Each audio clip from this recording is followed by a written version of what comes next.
Bakugo was going to die. And what a shitty death it would be, stuck in the middle of nowhere, frozen in his damn car, all because it was snowing too hard. No one would find him until spring at this rate. A very pissed off frozen popsicle with a last written will of no one gets any of my stuff. I leave it all to my ghost. He hated winter. He hated snow and cold and ice. He hated that instead of having the holidays in the city where he could sleep wrapped up in his blanket all day and only go to his parents for dinner, they all ended up in some snow mountain resort where Bakugo couldn't even go on decent hikes because the cold weather left him wet with chattering teeth in 15 minutes. He hated all the idiot families running around him, all the idiot tourist bullshit, all the scratchy resort sheets and shower heads with terrible water pressure. He hated winter. He wanted Christmas and New Year's and all the rest of it to be over already. Now he wouldn't even make it that far. He was going to die in his car all because of black fucking ice and his phone giving him shitty directions, or refusing to follow said directions, but really it was all the same when you could barely read the roadsides with all the snow falling from the sky. Bakugo swore up and down he was going to haunt everyone so fucking hard because of this. All around him, snow was still falling. He wasn't entirely sure how long he had been sitting there. When he crashed, he smacked his head hard as the airbags went off. He blacked out at some point, blinking back to reality with a throbbing head that, when he touched against his forehead, his fingers came away tacky with blood. It had to have been for only a few minutes, because he could still see out of his smashed windows. Sighing heavily, Bakugo sat back in his seat, wondering how long he'd have to wait for the sweet release of death to take him away from this hell. His head was throbbing, his body ached. Nothing was broken, he figured at least, while wiggling his fingers and toes. But it was likely he had a concussion. And here, everyone he knew was always so worried he'd get lost while mountain climbing or fall down some rocky ravine and die. But no. He wished. At least with the mountains and rock walls he would have been able to look up at a blue sky and die while warm, sunburned probably, but better than slowly losing feeling in his limbs while watching them turn black before falling off. He wanted to shout, to yell, but knew none of that would do any good. He'd managed to find his phone in his car, fallen on the ground, cracked a bit, but otherwise still looking fine except, of course, there was no signal out this far in the middle of nowhere. Typical. Bakugo wondered if it would be worth it to get out, see if he could follow the road to the nearest town, if that nearest town was near enough. Frozen dead in his car, frozen dead lost in the woods. Both options sounded just peachy. Or maybe he'd just get lucky and a car would drive by and see him. Would have been easier if the crash just killed me. He huffed, throwing his phone back to the passenger seat, useless beyond not dying without a soundtrack. But music right now sounded too melodramatic for his taste. He closed his eyes, shifting to get as comfortable as his sore body could in the crushed-up driver's seat, hoping that at least if he fell asleep it would all come quicker. Bakugo pulled his jacket tighter around him even so, clenching his jaw to stop from chattering in the biting cold that seeped in quickly through the cracked windows and smashed exterior. He hated the fucking holidays. A dog barked and Bakugo's eyes snapped open. He wouldn't be surprised if hell did have dogs, but as soon as he jerked and felt the sharp biting pain of cold all through his limbs, he knew for a fact he wasn't lucky enough to be dead yet. His headache felt worse now, throbbing behind his eyes and down his neck. He hissed, turning away from where the bark came from. The outside world was darker, both from the sun falling further behind the trees and the layer of white snow covering most of his windshield. The bark sounded again, followed by the sound of crunching snow growing louder, far too bold to be that of a dog. Another bark, and then muffled sounds, a voice calling. A tap on the window right by his head. Bakugo doesn't jump, but it's fucking close. "Anyone in there? You alright?" Comes the voice, muted by snow, but still sounds far too loud to Bakugo's aching head. "Yeah," he calls back, voice cracking from how dry his throat is. "Just peachy. Would love to get the fuck out of here, though." He can't see anything out of the window besides an inky, shifting figure. The voice sounded like a man, but that man could also be a serial killer. What type of person is out in the middle of nowhere with the snow coming down like it was? A murderer, that's who. But hey, Bakugo figured he was irritated enough with the entire situation to get over the numb feeling in his fingers so he could make a fist and punch if need be. A hand came up to the window, wiping away what snow it could, unable to fully scrape away all the ice coating the glass. But at least now Bakugo could see a mostly man shape with features and what looked like a shock of red hair under what he assumed was a winter hat. Bakugo glared back at the face peering in, hoping the guy could see the details just enough to know he was pissed. Just let me see if I can get the door open," the guy says, and then there's a jiggle of the car handle that doesn't budge the door at all. "Hold on." Another jiggle, and then a swift, strong yank that cracks ice and pulls at whatever bent-up metal was in the door hard enough that it swings open wide and fast. Bakugo winces, bracing himself for something, but nothing comes. So when he looks up now, the world outside is gray with dusk and snow flurrying around. He's even colder, sharp and sudden, but his rescuer stands in front of the door blocking the strongest gusts, bends down to look at him with wide eyes and a look of growing concern on his face. His eyes are red, and his nose is pink, and the few strands of hair that Bakugo does see are red as they escape from underneath the warm hat that he wears. The same color as his eyes, and sure, Bakugo shouldn't give a shit about what this guy looks like, but he still takes note. He's not thinking straight. He looks almost like some stupid red angel in Bakugo's pain-ridden head. He still might be dying.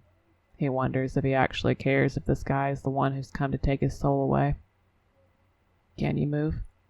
he asks. Bakugo pulls himself out of his thoughts and huffs. "Probably, but I might need some help. Grab my..." He was going to say arm, but there's no pause at all as this guy ducks down and shoves his arms under Bakugo's legs and behind his back, lifting him up with apparent ease to pull him out of the car. Every part of his body is stiff and the movement makes his muscles hurt, but the hands against him are warm and the chest he's being cradled against feels much the same, and at this point in his shit-tastic life, Bakugo could not care any less. The guy looks at him up close and frowns. "You're bleeding." Bakugo rolls his eyes. It dried up. Now my head just feels like it was cracked open. Also, I'm cold as shit."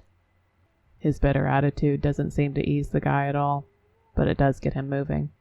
He hears a bark again just as the stranger turns away from his car. A dog, large and fluffy looking, darts out from the trees, bounding around in the snow, circling while still barking. Bakugo wants to kick it with how loud it is. "Fucking hell, can you get that thing to shut up?" he hisses, wanting to rub his temple, but that would require pulling his very cold hands out from where they're pressed between his and the other man's chest to keep warm. The guy gives him an apologetic look before whistling sharp. Almost as bad as the barking for the second it lasts, but with it the barking stops too. "Riot, quiet, come on." The dog follows as they crunch back up the small incline Bakugo's car had fallen down, away from the tree line. Instant relief floods through him as a truck comes into view, still running with the headlights on. Anything but a smashed-up piece of shit.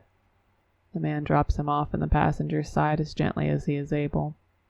The seat is covered in dog hair, but the heater is on and Bakugo will care about the hair later as he shifts as close as he can to the warmth, melting into the seat as very slowly the bitter cold leaves his body. He's still shivering, he realizes, entire body jittering as he thaws out, unable to control how he shakes, but slowly it eases.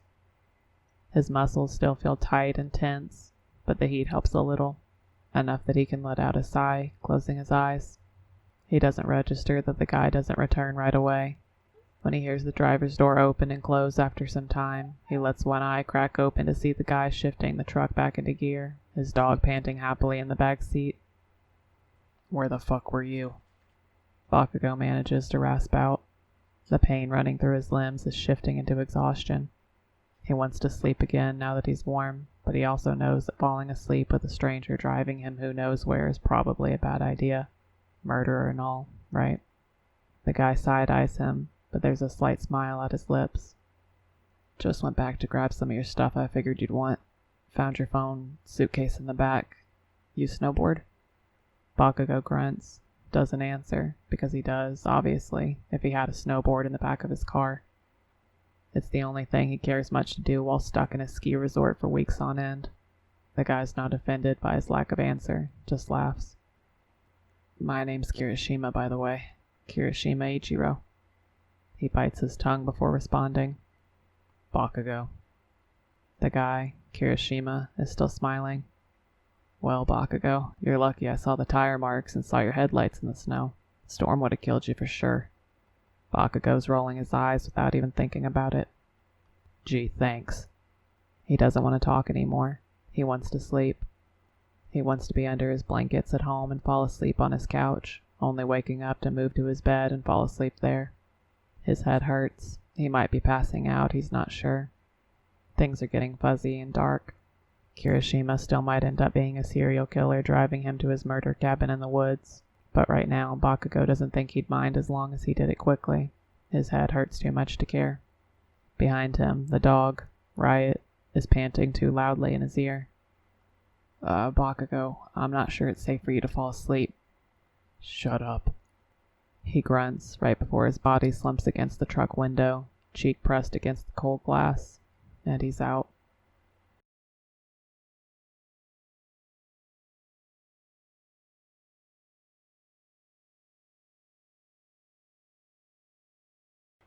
Bakugo realizes he's actually awake when he's staring at a field of flowers. He has never, and will probably continue to never dream about anything like flowers, let alone fields of them. When he forces his eyes to focus on them, they're generic looking and a little faded.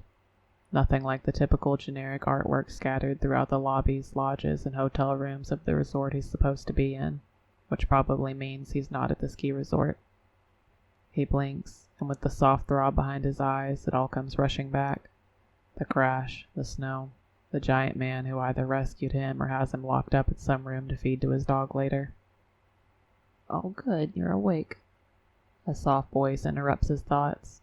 Bakugo blinks again, pulling his gaze from the strange pastel flowers down to a little woman with nearly closed eyes and a bun pulling her hair tight to the top of her head.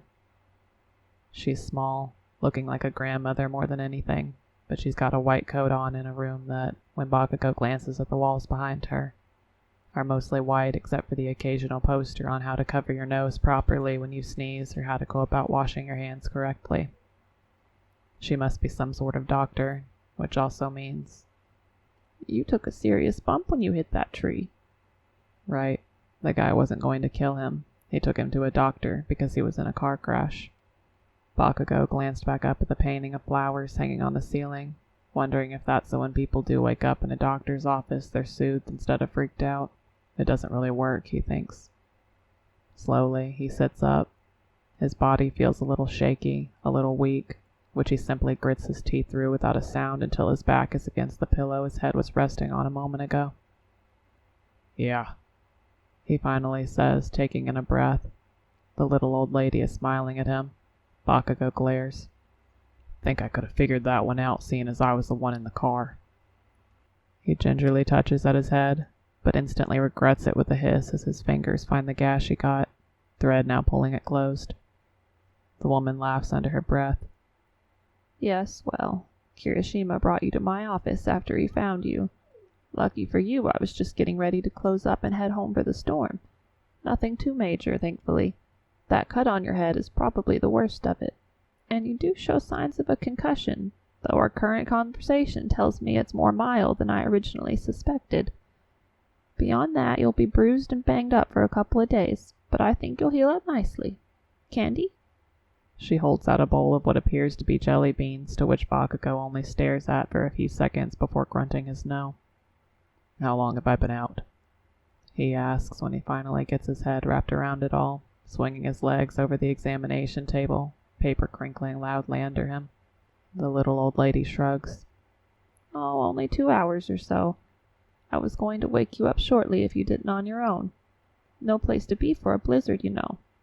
Now, before I let you go... Where the fuck am I supposed to go? Hush, look at me.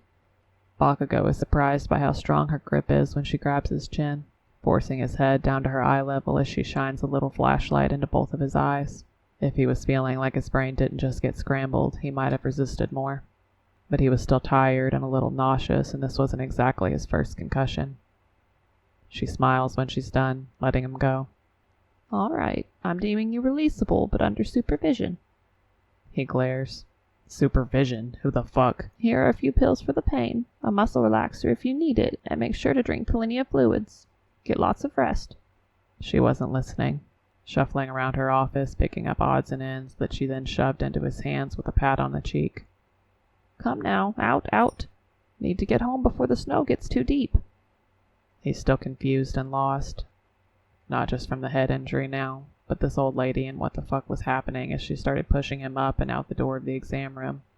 She keeps pushing as he stumbles down the hall, still trying to get his feet working properly, still trying to get his mind wrapped around it all. He's never wanted to fight an old lady as much as he has right now as she flips off the lights as they pass.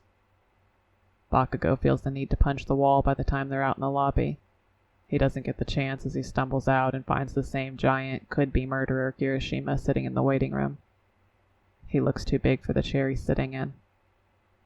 "You're all right," he says, immediately standing up. Bakugo is still glaring. He doubts the constant tension is good for his headache. "Who the hell are you to care?" Kirishima rescued you and called me up to make sure you weren't in serious danger, came the old lady. Bakugo got the impression if she had had a cane, she would have smacked him in the back of the legs with it. "Now, he's going to take you home and keep an eye on you for the storm. Doctor's orders." "Huh?" Kirishima looks sheepish, wrapped up still in all the winter wear, rubbing at the back of his head. Bakugo thinks there's color on his cheeks under the flaps of his dumb hat. "Well, you shouldn't exactly be alone after that accident, and the motel is locked up tight right now because of the snow. We don't typically get visitors besides some family this time of year, and I figured I've got plenty of room for you to stay. Already took your stuff over." "My stuff?" "Promise, as soon as the storm passes, we'll get you in an actual motel room. Just circumstances and all." The guy looks embarrassed at the very least, so this probably wasn't his initial idea, but he still agreed to go along with it. Letting a complete stranger into his home, staying with a complete stranger for who knows how long with how bad the snow might come. Fuck. Bakugo tries to ignore how his stomach feels too tight at that thought. He groans. "Fine. Doesn't exactly sound like I have much of a choice now, does it?" Bakugo sits in the back seat of the pickup truck, not being cruel enough to make an old lady sit behind him. Besides, he was perfectly happy sitting in the back, ignoring the other two still practical strangers, even if he now knew the woman's name was Dr. Shuzenji. And she did have a cane, having tucked it between the car's center console and chair. Kirishima had helped her to the car and practically picked her up to get her into the seat. It was ridiculous watching the giant of a man lift the little old grandma into a truck. It was something close to irritating to watch. He'd climb in soon after, thankful of the 4 doors, having brushed off the offered hand of help from Kirishima, refusing to make any form of eye contact as he strapped himself in. There's dog hair all over the back seat. He suspects the semi-folded blanket on the floor across from him may have been there in an attempt to protect the cloth seats, but it was no use. There is, from what Bakugo can tell, another half a dog worth of fur back there, and Bakugo found himself cursing as he tries to keep it from sticking to his clothes. Stupid dog. The drive is slow going with how heavy the snow was coming down. It was dark out with only the headlights of the truck to guide them, but thankfully it seemed Kirishima was far too familiar with the roads and his truck was up for the challenge. Still, they travel at what feels like a snail's pace through the small town. In the distance, or in between flurries of snowflakes, Bakugo can make out the little stores and shops that line the streets, a majority of them with their lights off and abandoned for home. They turn and the storefronts broke off into houses speckled further off from the road, a neighborhood only established by proximity. Here, more lights show so Bakugo can fully feel the life that he felt was lacking in the mountain town thus far. Even with the snow blinding his vision, he can see the rainbow assortment of lights glowing in the distance, some flickering through repetitive patterns. They line the edges of every house they pass, some spreading from the main display to cover close by trees and bushes, all sparkling bright and happy even with the storm. It makes everything look like a distant fairy tale he can't quite make out or touch. It's annoying. Christmas is annoying. Bakugo's entire body jerks as the truck comes to a sliding stop that ends in a sharp push of the brakes. He's quick enough to brace himself against the seat in front of him, slamming his head against the back of Kirishima's headrest. "I've already been in one accident, don't get me in another, bastard." Bakugo shouts even as Kirishima opens his door to leave the truck idle as he moves to help Dr. Shuzenji from her seat. The force of the cold instantly chills Bakugo down to the bone as the driver's door stays open, reminding him that he's still not dressed for the winter. He was only wearing a sweater when his car skid off the road, his coat in the back seat and all of his snow gear packed up in his suitcase. He's still only wearing the sweater. The heat blashing up from the vents is sucked away before it gets back to him with every gust of cold wind that blows into the car. He wants to scream. He holds it in, attempting to not make his head hurt any further, but doesn't know if the buildup of pressure is worth it. All of the circumstances right now are completely ridiculous, from the open door, to his too thin sweater, to the fact that he is watching a stranger say goodbye to another stranger after having helped her to her front porch and into her house while his car was probably buried 5 feet in a snowbank right now. The worst part, beyond the stupidity of it all, is how he can't control any of it. Bakugo can feel his anger at the situation grow the more he thinks about how there's nothing he can truly do right now to pull himself back up. He has a concussion, no vehicle, no phone, no nothing beyond the kindness of strangers in a strange town a week out from Christmas. He curses, kicking the front seat sharply, not minding the slight jolt of pain that goes through his leg with the action. He does it again and again and again until finally the front door is closed and the cold left with it. Kirishima staring back at him with a confused expression on his face. There are snowflakes all over his clothes, sticking to the strands of hair not tucked away under his hat. They melt quickly against his cheeks. He blinks back at Bakugo. You could have moved up to the front. There's more room. Nothing about him kicking the seat. Nothing about his obvious frustrations. Bakugo huffs, crossing his arms, and slumps back against the truck bench, turning his head to look out the window at the gray-black world around him, all speckled with rainbow shards. Just shut up and drive.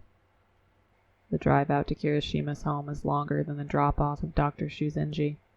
He seems to live a little further out from town, not as surrounded by family homes or shops. Bakugo hasn't even realized they've still been driving on an actual road when the flurries give way to a shine of porch lights. His driveway is long and covered in snow, but Kirishima takes the path like it's nothing, pushing his truck through until finally they park in front of what Bakugo can only figure is his garage. Much of their drive was made in silence, not that it was Kirishima's doing. Bakugo refused to answer anything he asked more in depth than the few grunts he'd let out with a series of shrugs in between, not caring if Kirishima had heard or noticed them at all. At some point, he had given up attempting to ask anything, which Bakugo was grateful for. He was tired, after all, and Kirishima seemed far too awake and aware for the time. It had to be getting close to 10 at night, he guessed, but couldn't tell with how dark the storm was making it seem.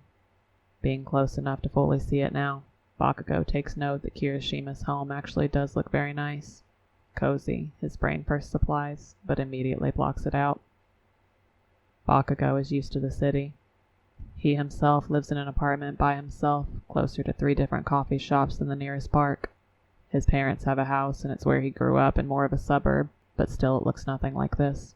Where he's used to modern looks, sharp angles, clean minimalistic styles with his parents, Kirishima's place looks like it'd been built by hand, which, out here in what seems like the middle of the woods, it might have been. It has the feel that it might have started as some sort of log cabin and through the years simply expanded into the grand cottage. Bakugo has little time to examine the exterior as he quickly darts from the truck to the front door, nearly slipping on an icy patch in the path he takes in his haste to get to the door. Kirishima is right behind him, getting the lock open as quickly as possible as Bakugo stands shivering on the patio, pushing his way in as soon as he can and almost instantly regretting it. "God damn it!" he shrieks, bracing himself against the heavy mass of fur and joy that barrels right at him as soon as he's through the threshold. "Get your damn dog off me!"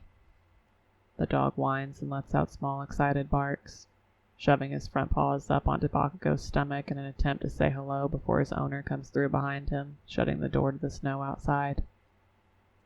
"All right, come here. Did you miss me?" Kirishima is down on his knees, petting at the wriggling ball of fur, yelping happily as he circles him. The dog props up on his shoulders, licking at whatever open patch of skin he can find, which is met with more pets and a deep laugh that feels like it shakes through Bakugo's very core. Okay, Riot, okay, down."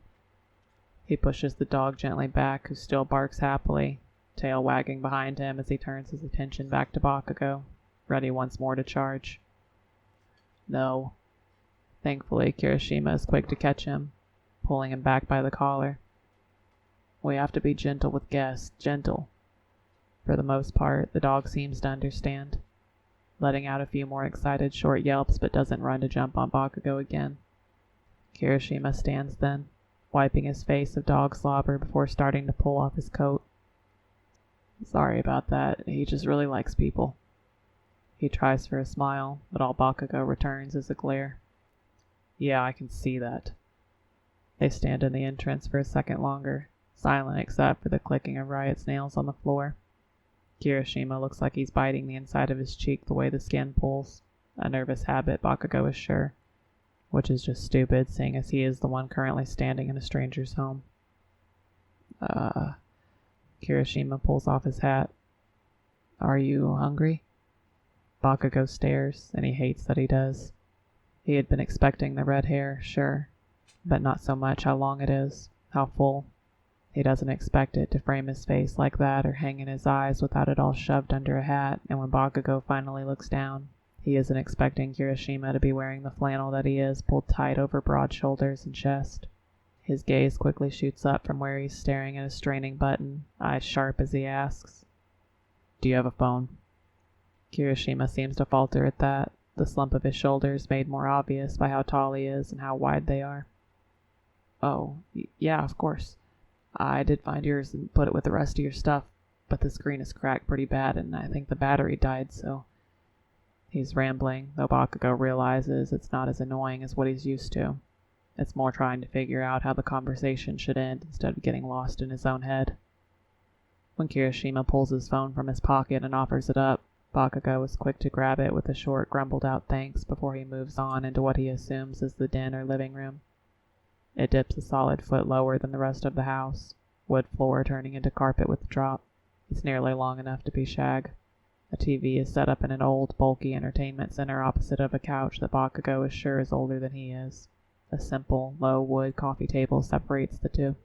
He sits down on the couch, finding it less lumpy than he suspected it would be, fingers tapping out the memorized number as his leg starts to shake. If he was standing, he's positive he'd be pacing around the room. Bakugo silently hopes that the call would go unanswered. No such luck. Dad. He starts out as soon as he heard the familiar hello. It's Katsuki. Katsuki, thank goodness. You should have been here hours ago. We were getting worried. He sighs, pinching at the bridge of his nose. I know, I'm fine. I hit a patch of black ice and crashed into... You got into an accident? Dad, fuck's sake. This guy picked me up and... Where the hell is that brat? Bakugo immediately winces, hearing his mother start up in the background. He'd hoped to get this over with either before she realized he was on the phone or lucked out and he'd have caught his dad while she wasn't around. The last thing he needs right now is some sort of lecture. Dad, shit. Tell her I'm fine. Again, no such luck. He hears a small little squabble and some clattering of the phone before he closes his eyes and tries to breathe as deeply and calmly as he can. Katsuki? Where the hell have you been? Not even calling us to say you're late and now you crashed your damn car? You make it sound like I crashed into a fucking tree on purpose, you hag. You're just lucky you're... Another little shuffle sounds. Some hushed voices and words Bakugo can't quite make out. He sighs again, pinching harder so he can feel the throb of pain right behind his eyes. Thankfully, his dad is used to this, and after being married for years of dealing with his family's fighting, he's decent at de-escalating a situation. It still helps that they weren't in the same room. Katsuki, sorry. She's just been worried about you. But you're all right? Yeah, he continues, settling down a bit. Like I said, a guy saw me and picked me up, but there's a huge blizzard coming through, so it's not like I'll be leaving anytime soon. I think I'm about an hour out from the resort, but without a car. He hears the smile in his dad's voice when he speaks again. It makes him feel better. Don't worry, as long as you're safe. We'll figure the rest out later.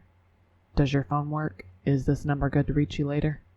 Bakugo looks over his shoulder at Kirishima across the way in the kitchen, acting like he isn't listening to whatever bit of his conversation he can catch.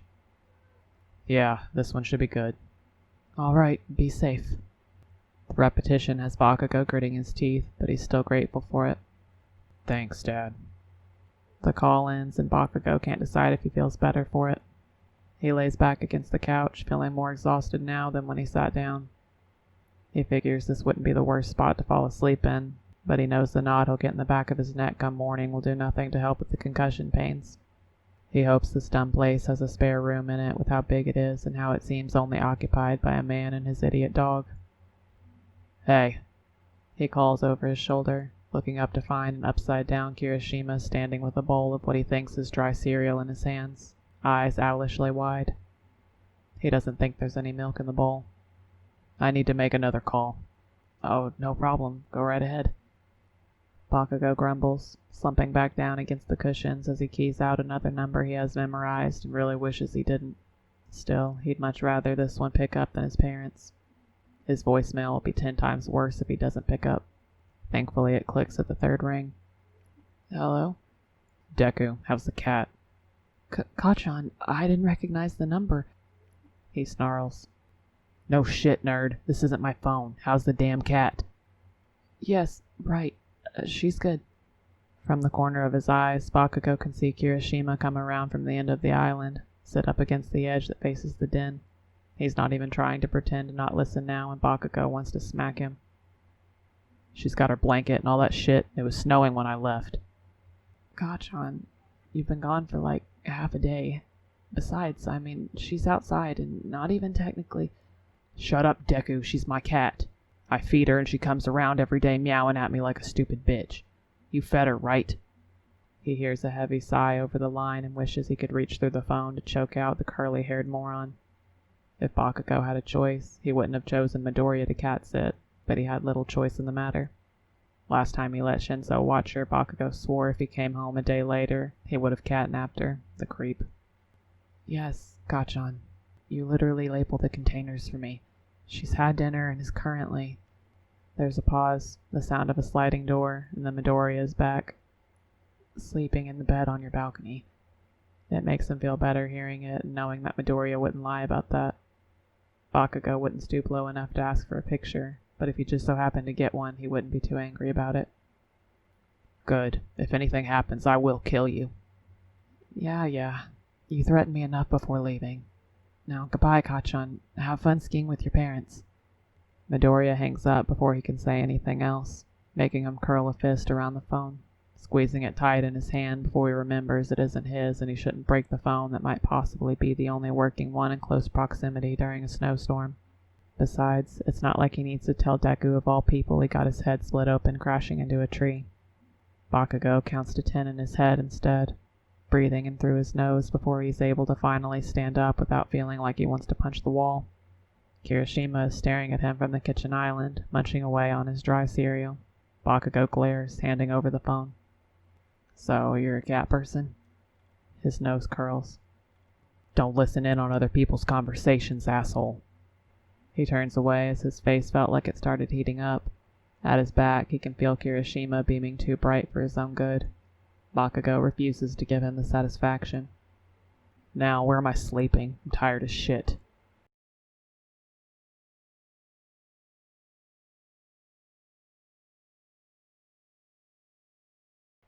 When Bakugo wakes up, he wakes up in a panic. His entire body jolts violently, sitting up like a shot, his arms raised and his lungs burning from how quickly he's inhaling oxygen. His brain supplies the little fact that he's hyperventilating. He's aware of this, but his body is still drawn tight, unable to fully process this information. His body is overheated, sweating, with the sheets and quilt he was sleeping with tangled tight around his lower half, making the panic rise up further as he can't move well enough. Bakugo thrashes, pulling at the bedding until he's able to swing his legs over the bed and have his feet touch the cold wood floor. It shocks his body enough that he gasps, taking in a much-needed deep breath. He breathes. It's been a while since a nightmare has been that bad. It takes him a too long minute to recall his former therapist's words, instructing him on how to breathe, on how to focus. It's slow work, but soon enough he's closing his eyes. He used to be much better at this. He used to think he'd be over it all by now, too. Bakugo breathes. He's in the same place he fell asleep in. The bedroom is small but comfortable. The bed sat on a sturdy wooden frame that didn't squeeze at all when Bakugo lay down on it, much to his surprise. A small nightstand stained a deep green sat beside the bed, pushed up against the wall with a dusty lamp on it. On the opposite wall is a closet, closed, with Bakugo's luggage in front of it. His snowboard leans against the wall. There's a window on the wall the bed is butted up to, green curtains drawn close to keep the morning light out, but some still creeps in between the fabric, casting the room in a dim gray light. He can hear the snow still falling outside, the wind whipping up against the wall outside. Bakugo focuses on all of these details, eyes slowly lingering from corner to corner to take them all in, recalling each from before he fell asleep. He touches every finger to his thumb twice over, counting every single time. He breathes in deep, letting the tension run out of his body from his head down. He relaxes his jaw, his shoulders, lets his ribs fall back and his spine curve. He wiggles his toes and focuses. He is here, now, in the same room he fell asleep in. The one Kirishima had shown him to the night before, the one he had locked the door in and gone to bed. He looks. The door is still closed, still locked. Bakugo breathes, and gets up. The night before, Kirishima had shown him to the bedroom, apologizing for how dusty it might be as he didn't use the spare room much. Bakugo didn't ask what the rest of the house was for, with Kirishima being the only one to live there. He'd noticed at least 4 other doors down the hallway he was escorted down, though one was indicated to be the bathroom should he need it. His belongings were already there when Kirishima opened the door. His cell phone placed on the nightstand. There were 2 quilts set at the foot of the bed, one crisscrossed with shades of blue and green plaid, while the other had a gaudy floral print that was dull and faded from age, Bakugo could only assume. Kirishima had done nothing but smiled at him before wishing him a good night, reminding him that if he needed anything, the house wasn't that big and he'd come if called. Bakugo had grunted, closed the door on him, made sure to lock it before throwing his pants off and falling asleep almost instantly when he landed on the bed. He had woken up maybe 2 hours later, shivering, managed to crawl under the covers of the bed, pulling both quilts over him to fight off the biting cold, and dry swallowed 2 of the pain pills Dr. Shuzenji had given him before falling back asleep. He figures now, with the head trauma and the unknown surroundings, that must have brought the nightmare about. He can reason that now, but still hates that it happened. Happens. Bakugo snarls at nothing in particular as he grabs a pair of thick cotton pajama pants to pull over his legs and a sweater over his head before leaving the bedroom for the bathroom, cursing with how cold the floor is under his feet. He needs to get his socks on right after he pees. He doesn't know what time it is by now, only that it's morning enough with how the sun is shining bright to cast light through the windows with the snow still fiercely falling outside. The lights in the hall are on, and when Bakugo finishes in the bathroom and manages to find a pair of socks in his suitcase, he hears what he can only assume is his gracious host moving around in the kitchen. There's a small debate going on inside of him whether it's worth it to go out and greet the irritating redhead, but the decision is quickly made as his stomach rumbles loudly, reminding Bakugo that he hasn't actually eaten anything since nearly noon yesterday. Fucking dumb necessary bodily functions. He isn't surprised when he walks out to first get attacked by Riot once more wanting to say hi, and second, after a sharp whistle that got the dog to back off, is greeted with a too wide smile and an overly warm good morning. Bakugo wants to snap at him that he's making far too much noise for it still being so early, he thinks, mainly just to pick a fight so he can get some of his aggression out, but his plan quickly falls to complete and utter shit as every word, biting or not, flies out of his head with Kirishima standing in his kitchen, completely shirtless, in a pair of boxers that cling far, far too well to his thighs. Yesterday he hadn't fully noticed or even had the opportunity to see what exactly Kirishima had been hiding under all his layers of winter clothes, but now. Fucking Christ above, it was really too early for this shit. "Aren't you cold?" is the first thing he manages to say when he finally regains the ability to speak, taking note that in some regard he has to be because even from across the kitchen, Bakugo can see how goddamn hard his nipples are. Kirishima must be too stupid to be embarrassed or too confident to care because he's laughing at his question. He grabs up a blanket that was folded over a chair at the small kitchen table, throwing it over his shoulders to use as a shawl as if that was helping anything at all. "Sorry," he says, moving back over to the kitchen island where he appears to be fixing up some coffee by the smell of it. I'm not really used to having guests over this early. I'll remember to grab a shirt next time. Next time, like there isn't time now to walk down the hall and grab a shirt from his bedroom. No, instead, he's using a blanket that does nothing to cover his chest or arms with how thick they are. Muscles built up tight, skin a glowing tan that didn't make sense in December at all. His damn stomach and abs and hips that narrowed in perfectly to his goddamned... Bakugo glares. This house has too many blankets. Whatever, he mutters, reining in his eyes long enough to move into the kitchen, taking a seat at the small table by the window. Pour me a cup of coffee and tell me you have something besides dry cereal to eat, and I might let it slide this once. Kirishima still looks like he's about to laugh again. At what this time, Bakugo's not entirely sure, but he's thankful that he doesn't. Instead, he goes searching through his fridge for something like forever when Bakugo still doesn't have a hot mug in his hands. After a few minutes, he comes up, humming softly as he suddenly seems to remember the first part of their deal and grabs a mug from the cabinet. Milk or sugar? Black. When the full mug is pushed in front of him, Bakugo finds himself feeling much better with the ceramic between his palms, heating his hands until they feel burned. The first taste leaves him simply wanting more, and the second makes him realize how rich Kirishima likes his coffee. He can appreciate that. He feels a little more human when he looks up at Kirishima next, his core warming with the hot liquid now pooling in his stomach. He's taking out eggs from the fridge, butter, a bowl from the cabinets, and a pan from beside the fridge. It's a little awkward actually watching him, Bakugo realizes, his actions stuttering when he moves to get the pan out and grumbling between different spatulas when he goes to grab them. The knife he gets out looks like he's preparing to cut up a chicken instead of a few cubes of butter. Bakugo can feel his eye twitching. Do you have any idea what you're actually doing right now? He finally asks after finding he can't watch this disaster unfold any longer.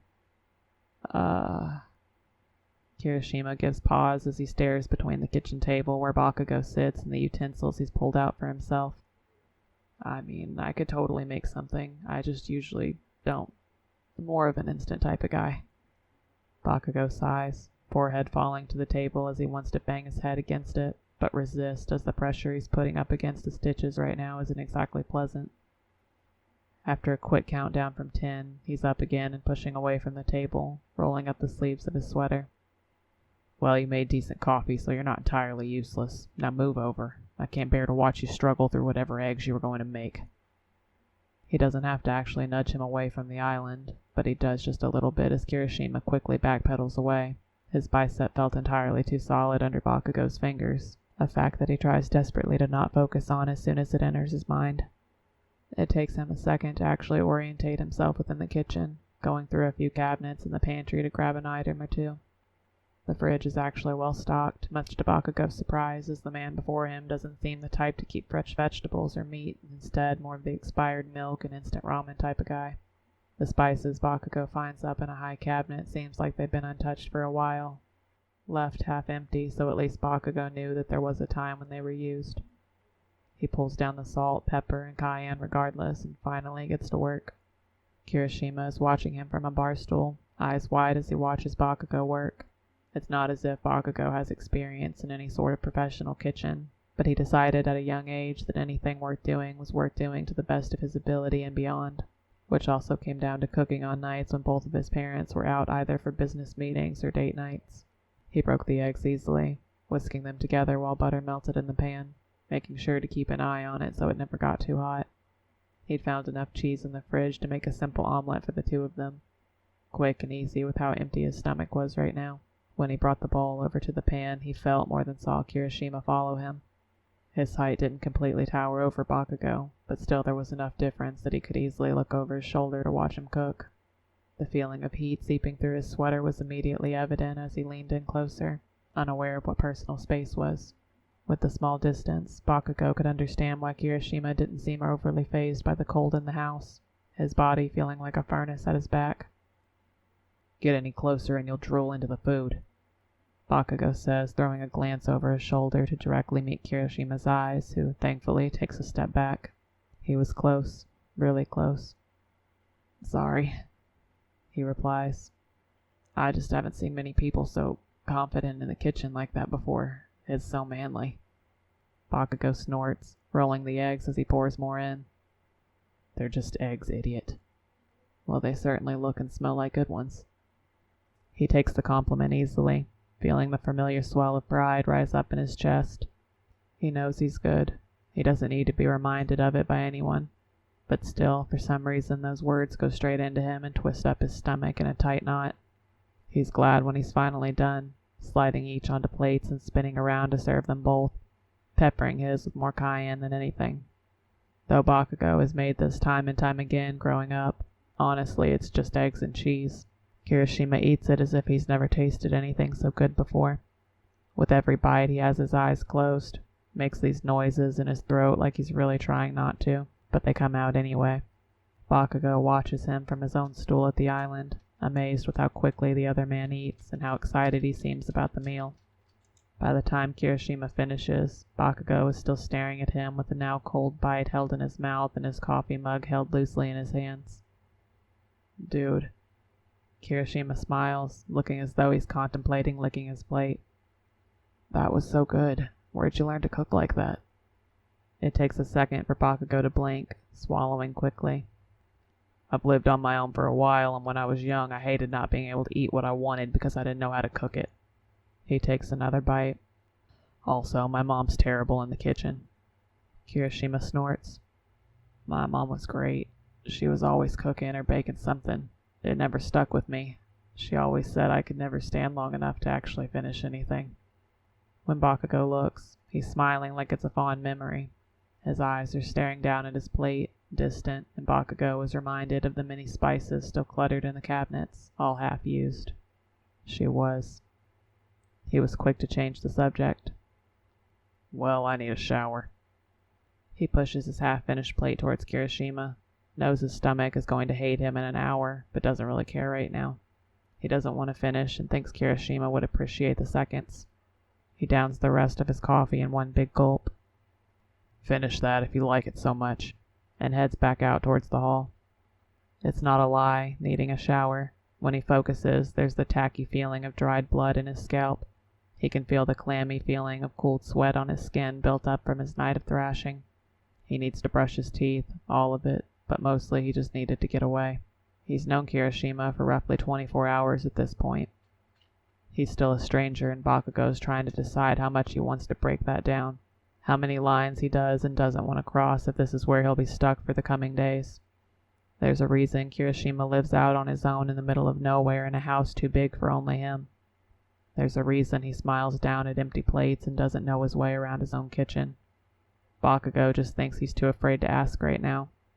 He's never been good with other people. He's barely good with himself. Bakugo locks the bathroom behind him, having gathered his toiletries and change of clothes from the spare room. There's already towels hanging with a washcloth neatly folded on top of them, soap and shampoo lining the tub when he takes a second look. He has to wonder if they were already there before he arrived or put out after he went to sleep the night before. He assumes the latter, and for some reason, that pisses him off. As he showers, Bakugo watches the little flakes of blood peel from his skin and hair, disappear down the drain. He washes as gently as he can, trying his hardest not to tug on any of the stitches keeping his head pulled together. But still there are spots of blood that come away on his fingers. The water clears them away quickly. He needs to ask for a bandage when he's done, if Kirishima has any. It's a process, but mostly because his body still aches from the crash. His shoulders are sore. His neck protests certain angles. He knows as soon as he can he should leave to go get fully checked out by his doctor, but he's not sure when that'll actually happen at this rate. He stays under the water for a long time after he's done washing up. He lets the heat of it run the chill from his limbs, lets the steam grow thick and heavy in the room, fogging up the mirror. He should feel bad for using up all the hot water, but can't bring himself to care in the slightest. He thinks he could fall asleep again, given a little time. He doesn't. After dressing again in jeans and a long-sleeve shirt with another sweater over top, feet clothed in his socks, he ventures out. Bakugo finds the kitchen tidied up once again, all the dishes washed and spices put away. He grabs his mug, cleaned, and pours himself the last of the coffee in the pot, drinking it in deeply while leaning against the kitchen island just as the front door slams open. Bakugo did not jump, and barreling in came Kirishima and Riot. Kirishima dressed in much more than just his underwear and a loose blanket this time. though snow was now clumped up in each of their hair. Bakugo watches as they both shook away the stray flakes from their hair like dogs. Man. Kirishima laughs, toeing off his boots to kick by the door and hang his coat once more. It's seriously coming down out there. Gotta be 2 feet already. Can't see much at all. Thought Riot disappeared a couple times.